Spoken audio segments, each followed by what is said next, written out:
Hello everyone, I am Shikha. Welcome back to my YouTube channel. So इस video में हम discuss करने वाले हैं RTK, receptor tyrosine kinase signaling. इससे लास्ट वीडियो में भी हमने receptor tyrosine kinase signaling discuss किया, उसका पाथ डिस्कस किया, उस पर कौन कौन से लाइगेंड आके बाइंड होते हैं वो सब डिस्कस। सो इफ आपने मेरी प्रीवियस वीडियो को नहीं देखा है, so just go to the description link and watch my previous video. So RTK pathway के स्टेप्स हमने डिस्कस कर लिए। नाउ हम डिस्कस करेंगे कि इंसुलिन आया तो क्या क्या स्टेप्स, क्या क्या रिस्पॉन्सेस आए, एंड ग्रोथ फैक्टर्स आए तो क्या क्या रिस्पॉन्सेस आए। सो फर्स्ट इंसुलिन कब आता है? इंसुलिन पेनक्रियास की हेपेटिक सेल से रिलीज होता है। एंड इंसुलिन जब ब्लड में शुगर कंसेंट्रेशन इंक्रीज हो जाती है तो इंसुलिन आता है। इंसुलिन नॉक करता है सेल्स को, किसके थ्रू? आरटीके पाथवे के थ्रू, कि सेल्स अब अपटेक कर ले ग्लूकोज का, और ब्लड में ग्लूकोज की कंसेंट्रेशन, ग्लूकोज का अमाउंट लो करते हैं। सो इंसुलिन आया, उससे पहले रिसेप्टर्स जो थे वो हमारे सेल्स पे, जो रिसेप्टर्स थे वो हमारे मोनोमेरिक रिसेप्टर्स थे। बट जैसे ही इंसुलिन आया वो बाइंड हुआ तो ये डाइमेरिक रिसेप्टर्स बन गए एंड इनका सी टर्मिनल एक्टिवेट हो गया। इन्होंने क्रॉस ऑटोफॉस्फोराइलेशन किया। क्रॉस ऑटोफॉस्फोराइलेशन करने की वजह से फॉस्फेट ऐड हो गया इनके सी टर्मिनल पे, ये एक्टिव हो चुके हैं। अब साइटोसोल में एक प्रोटीन प्रेजेंट होती है, insulin response substrate. Insulin response substrate पे एसएच2 डोमेन होता है एंड पीटीबी डोमेन होता है, phosphotyrosine binding domain and SRC homology 2 domain. ये एसआरसी होमोलॉगी 2 डोमेन के थ्रू बाइंड होती है सी टर्मिनल के फॉस्फेट से। जब ये सी टर्मिनल के फॉस्फेट से बाइंड होती है, जो ये रिसेप्टर है इनमें टायरोसिन काइनेज एक्टिविटी है, इन रिसेप्टर में टायरोसिन काइनेज एक्टिविटी है, सो ये फॉस्फोराइलेट कर देते हैं पीटीबी डोमेन को। जब ये पीटीबी डोमेन को फॉस्फोराइलेट कर देते हैं तो ये इस आईआरएस को एक्टिव कर देते हैं। इन्होंने क्या करा? इस आईआरएस को एक्टिव कर दिया। काइनेज ने फॉस्फेट ट्रांसफर करके आईआरएस पे उसको एक्टिवेट कर दिया, उसको फॉस्फोराइलेट करके एक्टिव कर दिया आईआरएस को। ये IRS as a enzyme behave करता है और PIP2 को कन्वर्ट कर देता है PIP3 में। बिकॉज इसके पास फॉस्फेट है, ये अपना फॉस्फेट ट्रांसफर करता है, PIP2 को कन्वर्ट कर देता है PIP3 में। देन PIP3 कन्वर्ट होता है PDK में, PDK कन्वर्ट होता है PKB एंड AKT में। PKB और AKT में, PKB और AKT सीरीन थ्रियोनिन काइनेज है, जो कि GLUT4 हमारा वो चैनल है जिसके थ्रू शुगर मॉलिक्यूल्स अंदर आएंगे, जिसके थ्रू ग्लूकोज मॉलिक्यूल्स अंदर आएंगे। GLUT4 को फॉस्फोराइलेट करता है, जो कि एक्सप्रेस हो रहे होते हैं सेल के ऊपर। उनको जब वो फॉस्फोराइलेट करता है तो GLUT4 एक्टिव हो जाते हैं, वो ओपन हो जाते हैं और ग्लूकोज के मॉलिक्यूल इजिली अंदर आ जाते हैं सेल्स के, और ग्लूकोज की कंसंट्रेशन कम हो जाती है ब्लड में। सो ये प्रोसेस होता है जिस प्रोसेस के थ्रू इंसुलिन आरटीके पे बाइंड होता है और उसकी वजह से ये उसका एक्टिविटी, उसका फंक्शन शो होता है। नेक्स्ट हमारा जो बाइंड होते हैं आरटीके रिसेप्टर से, ग्रोथ फैक्टर्स बाइंड होते हैं। अब ग्रोथ फैक्टर्स बाइंड होते हैं तो क्या फॉलो करते हैं? मीन्स जब एसएच2 डोमेन आगे बाइंड होता है वहां तक सबका स्टेप सेम है, उससे आगे के जो स्टेप्स है वो इंसुलिन का हमने अभी पढ़ा। तो ग्रोथ फैक्टर बाइंड हुआ आरटीके रिसेप्टर से। जब ग्रोथ फैक्टर बाइंड हुआ तो इन्होंने अपने आप को क्रॉस ऑटोफॉस्फोराइलेट किया, सेम क्रॉस ऑटोफॉस्फोराइलेट किया तो माने ये एक्टिव हो गया सी टर्मिनल। देन एक प्रोटीन थी GRB2 प्रोटीन। GRB2 प्रोटीन में एक एसएच2 डोमेन था। जब वो प्रोटीन आके बाइंड हुई किस पे? सी टर्मिनल जो फॉस्फोराइलेट था, जो एक्टिव था, उस सी टर्मिनल के फॉस्फेट से जब वो बाइंड हुई तो इसमें कॉन्फॉर्मेशन चेंजेस आया। इसमें क्या आया? कॉन्फॉर्मेशन चेंजेस आया। कॉन्फॉर्मेशन चेंजेस आने की वजह से यहाँ पे एक SH3 साइट डेवलप हो गई। SH3 साइट, इस पे SH2 साइट थी, SRC होमोलॉगी 2 डोमेन साइट थी। बट जैसे ही ये बाइंड हुआ फॉस्फेट से, आरटीके के रिसेप्टर के फॉस्फेट से, तो यहाँ पे एक हमारी SH3 साइट डेवलप हो गई। जब ये हमारी SH3 साइट डेवलप हुई तो इस SH3 साइट पे सॉस आके बाइंड हुआ, जो कि ऑलरेडी बाइंड था रेस से। जब सॉस ने इस GRB प्रोटीन को एंड रेस को लिंक किया, सो रेस प्रोटीन एक्टिवेट हो गई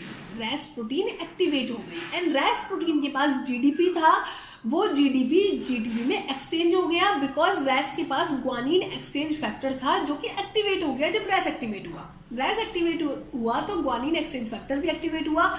जब हमारा ग्वानिन एक्सचेंज फैक्टर एक्टिवेट हुआ तो GDP कन्वर्ट हो गया GTP में। अब हमारा रेस एक्टिव हो चुका है, रेस से बाइंड होता है रेफ, रेफ भी एक्टिव हो जाता है। जब हमारा ये रेफ एक्टिव हो गया तो रेफ ने क्या, रेस एक्टिव हो गया, रेफ हमारा साइटोसोल में होता है, जब वो बाइंड करता है रेस से वो भी एक्टिव हो जाता है। ये जो रेफ है ये फॉस्फोराइलेट करता है एमईके को, एमईके के पे फॉस्फेट ट्रांसफर करता है, एमईके भी एक्टिव हो गया। अब मैग एक्टिव हुआ तो उसने ईआरके को फॉस्फेट ट्रांसफर किया, ईआरके भी एक्टिव हो गया। ईआरके पे फॉस्फेट आया, ईआरके हमारा एक्टिव हो गया, तो ईआरके हमारा न्यूक्लियस में गया और ईएलके को फॉस्फेट ट्रांसफर किया। जब उसने ईएलके को फॉस्फेट ट्रांसफर किया, ईएलके वर्स फर्स्ट भी एक्टिव हो गया। अब ईएलके क्या करता है, ईएलके ट्रांसक्रिप्शन अलाउ करता है फॉस का, जुन का, मिक का, फॉस का, जुन का, मिक का। जब इन तीनों मॉलिक्यूल्स का ट्रांसक्रिप्शन होता है, ट्रांसलेशन होता है, तो ये तीनों मिल के CDK4 को एक्टिव करते हैं, CDK4 को एनहांस करते हैं। और CDK4 किसके लिए रिस्पॉन्सिबल होता है, सेल G0 में होती हैं, उससे G1 में लाने के लिए रिस्पॉन्सिबल होता है CDK4। Mean cell question face में थी, सेल डिवाइड नहीं हो रही थी, अब तक सेल डिवाइड नहीं होगी। एक नॉर्मल सेल होगी तो वो ग्रोथ फैक्टर के बिना क्यों डिवाइड होगी, एक नॉर्मल सेल ग्रोथ फैक्टर के बिना डिवाइड होगी नहीं।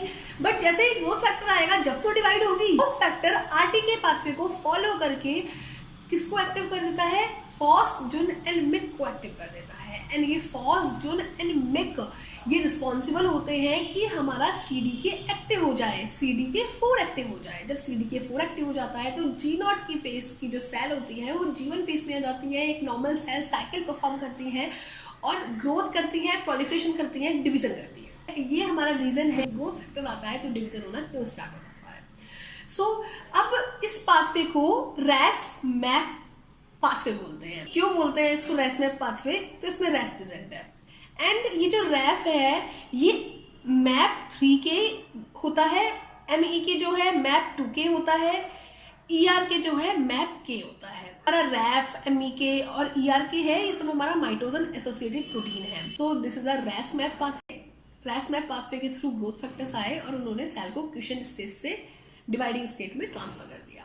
सो ये पाथवे रिस्पॉन्सिबल है डिवाइड करने के लिए। बट इफ ऐसा हो कि ये पाथवे ओपन रह जाए, ये पाथवे टर्मिनेट ना हो, फर्स्ट तो ये पाथवे टर्मिनेट कहाँ से होता है, ये पाथवे टर्मिनेट होता है, इसके पास ग्वानिन एक्सचेंज फैक्टर के साथ साथ गैप भी होता है, GTPase activating protein, GTPase activating protein. So जब लाइगेंड आता है GAP guanine exchange factor active हो जाता है, बट जब लाइगेंड नहीं होता तो गैप को इनएक्टिव कर देता है और गैप एक्टिव हो जाता है। गैप एक्टिव हो जाता है तो फिर से GTP जो है वो GTP में कन्वर्ट हो जाता है एंड ये फुल पाथवे इनएक्टिव हो जाता है। सो इफ रैस में म्यूटेशन हो जाए, इफ रैस में म्यूटेशन हो जाए, रैस में हमारा 12th पोजीशन पे ग्लाइसिन प्रेजेंट होता है, उस ग्लाइसिन की जगह कोई और अमाइनो एसिड आ जाए, प्रोलीन ना आए, प्रोलीन आ जाएगा तो कुछ फर्क नहीं पड़ेगा, प्रोलीन की जगह कोई और अमाइनो एसिड आ जाए तो जो रैस का गैप फंक्शन है, GTPase एक्टिवेटिंग प्रोटीन वाला फंक्शन है, वो लॉस हो जाएगा। वो लॉस हो गया, इट मीन्स अब ये पाथवे कंटिन्यूस ओपन रह जाएगा और सेल्स हमारी कार्सियोजेनिक सेल्स बन जाएंगी, मैलिग्नेंट सेल्स बन जाएंगी। सो इफ रैस में एक पॉइंट म्यूटेशन हो जाए या इस पाथवे में कोई भी प्रॉब्लम आ जाए, ये पाथवे ऑन रह जाए तो हमारी सेल्स कंटिन्यूसली डिवाइड करती रहेंगी। सो रैस क्या है हमारा, रैस एक प्रोटो ऑन्कोजीन है जिसमें एक छोटा सा म्यूटेशन आया और वो क्या बन गया, ऑन्कोजीन बन गया। ऑन्कोजीन क्या करता है, कैंसर कॉज करता है। सो इफ रैस का गैप एक्टिविटी खत्म हो जाए, हमेशा प्रोलिफरेट करती रहेंगी, कैंसर सेल्स बन जाएंगी।